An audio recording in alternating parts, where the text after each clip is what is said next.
하이, 반갑습니다. 오늘도 들었던 말씀 한 번 더 기억하시고 한 번 더 되새기시면서 받은 은혜 한 번 더 다시 떠올리는 시간 되었으면 좋겠습니다. 오늘 다니엘, 지난주에 이어서 또 굉장히 유명한 분 나왔는데 오늘도 사실 굉장히 유명한 그런 이야기였었어요. 다니엘이 이제 좀 안정기에 접어든 듯한, 왜 안정기예요? 되게 출세했잖아요. 그죠? 총리라는 엄청난 자리에 일을 막 도맡아서 하는 그런 대단한 자리에 올랐기 때문에, 그렇기 때문에 이제 좀 안정적이려나 싶었던 시기에 그런 나타난 이야기들이 오늘의 본문 내용이었습니다. 자, 그 내용을 한번 간단히 살펴보니까는 우리가 좀 본받아야 될 부분들이 있더라라는 것을 발견할 수 있었어요. 먼저 첫 번째로 우리가 살펴보기로 했던 내용 무엇입니까? 바로 실력자였었던 다니엘의 모습이 드러나더라라는 거죠. 근데 보니까 보통 실력자가 아니었던 것 같아요.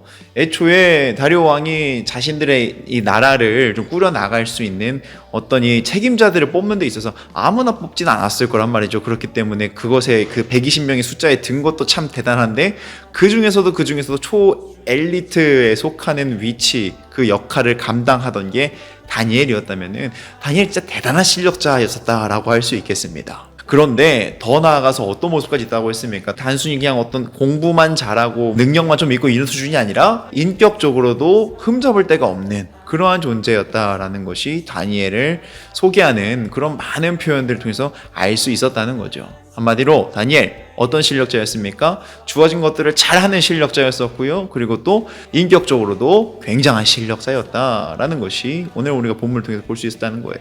그렇게 우리가 그런 실력자가 되겠다고 우리가 결단을 했었는데 왜요? 우리 역시 하나님을 똑같이 신뢰하고 하나님을 바라보는 존재니까요. 그런데 가장 중요한 게 무엇이라고 했습니까? 다니엘의 모습 가운데에서는 단순히 실력자의 모습을 넘어서 그 기저에 어떤 것이 있다고 했습니까? 하나님과의 관계를 가장 최우선으로 생각하는 모습이 있더라라는 것이 우리 가운데 가장 깊게 자리 잡아야 되는 사항이라고 했어요. 왕의 도장이 찍혔죠. 어떤 조서였습니까? 더 이상 왕 외에 다른 것에게 기도를 하거나 막 그러면 안 된다. 다니엘을 잡기 위하여서 만든 어떤 계략이었죠.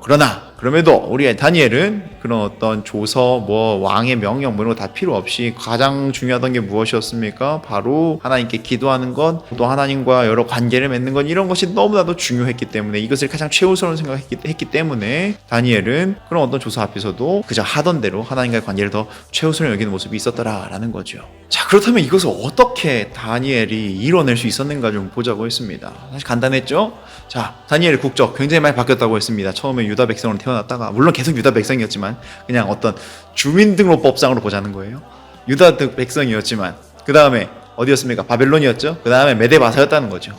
이렇게 자신의 국적이 두 번이나 바뀌면서 엄청나게 격동의 시기를 벌였지만 다윗이 다니엘의 마음 가운데에는 어떤 것이 있었던 거예요? 나의 지금의 국적은 계속해서 바뀔지언정 결단코 바뀌지 않는 유일한 나라가 있었으니 그 나라가 무엇입니까? 바로 하나님의 나라에 대한 인식, 그리고 나 자신이, 다니엘 나 자신이 하나는 하나님 나라의 백성이다 라는 그런 강력한 마음이 자리 잡고 있었기 때문에 다니엘 같은 경우는 계속해서 자신이 어떤 상황이 있든지 하나님 보시기에 아름다운 모습을 유지할 수 있었다는 거예요. 사랑하는 우리 친구들, 그 하나님의 나라가 이미 임해 있다라고 했습니다.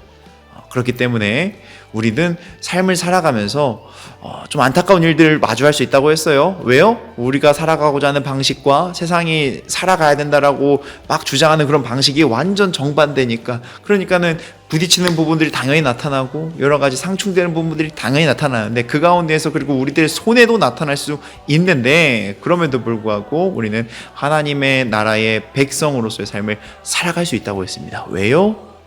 다니엘 앞에도 사자들이 나타났지만 그 무시무시한 사자의 입을 다물게 하시는 하나님의 보호하심이 있었던 것처럼 우리 역시 마찬가지라고 했습니다. 하나님의 나라의 백성이기 때문에, 그리고 그 하나님의 나라가 이미 이곳 가운데 임해 있기 때문에 우리와 늘 함께 하시고 우리를 보호하시는 하나님의 그 놀라운 역사하심이 여러분들을 늘 보호하시고 감싸고 있다는 것을 우리 친구들 반드시 기억하시면서요, 오늘도 그리고 이번 주도 계속해서 어려운 일들이 있을 수도 있습니다. 하나님의 백성으로 살아가는 것이기 때문에 더 어려워질 수도 있습니다. 그러나 끝까지 보호하시고 끝까지 사랑해 주시고 우리를 통해서 역사하시는 그 하나님께서 여러분들 반드시 책임지시고, 또 여러분들을 통하여서 여러분들 하나님의 나라의 백성으로서의 정체성을 유지하려는 여러분들을 통하여서 하나님께서는 더 큰 영광을 받으실 줄 믿으시면서 그렇게 신뢰하시면서 주어진 길 잘 걸어 나가실 수 있는 우리 모든 친구들 되시길 소망합니다. 그럼 안녕.